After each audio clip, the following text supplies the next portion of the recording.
இன்று நடைபெற்றுக் கொண்டிருக்கின்ற சட்டமன்ற பொதுத் தேர்தலை ஒட்டி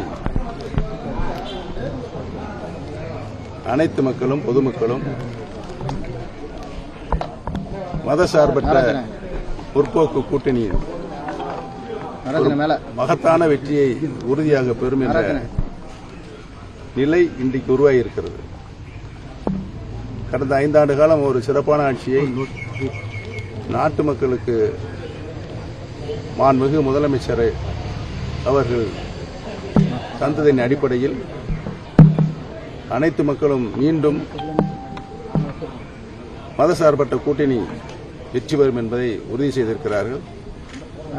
தமிழகத்தினுடைய முதலமைச்சராக மீண்டும் 2ஆம் முறையாக மாண்புமிகு ஐயா திரு மு.க. ஸ்டாலின் அவர் உறுதியாக வருவார் என்ற நிலை உருவாகியிருக்கிறது.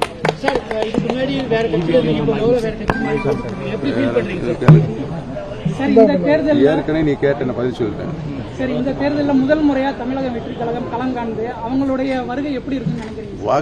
வாக்குகள் பூரா எண்ணி முடிக்கப்பட்டு அவர் எவ்வளவு சதவீத வாக்குகள் எடுக்கிறார் என்பது அவருடைய எதிர்காலம் இருக்கிறது. அப்புறம் கேளுங்க. தாக்கத்தை ஏற்படுத்துவார் நினைக்கிறீங்களா? யாரு? விஜய் வருகை அரசியல் தாக்கத்தை ஏற்படுத்தும். அது மக்கள் கையில் இருக்கிறது. மக்கள் என்ன முடிவு எடுக்கிறார்கள் என்பதை நீங்கள் எல்லாம் 4ஆம் தேதி தான் தெரியும். ஆனால் உறுதியாக மதசார்பற்ற முற்போக்கு கூட்டணி 200க்கும் மேற்பட்ட இடங்களில் உறுதியாக வெற்றி பெறும் என்பதை தெரிவித்துள்ளது. தேனி மாவட்டத்தில் இருக்கின்ற 4 தொகுதிகளிலும் நான் உள்பட 4 தொகுதிகளிலும் மதசார்பற்ற முற்போக்கு கூட்டணி உறுதியாக மாபெரும் வெற்றி பெறும் என்பதை தெரிவித்துள்ளது.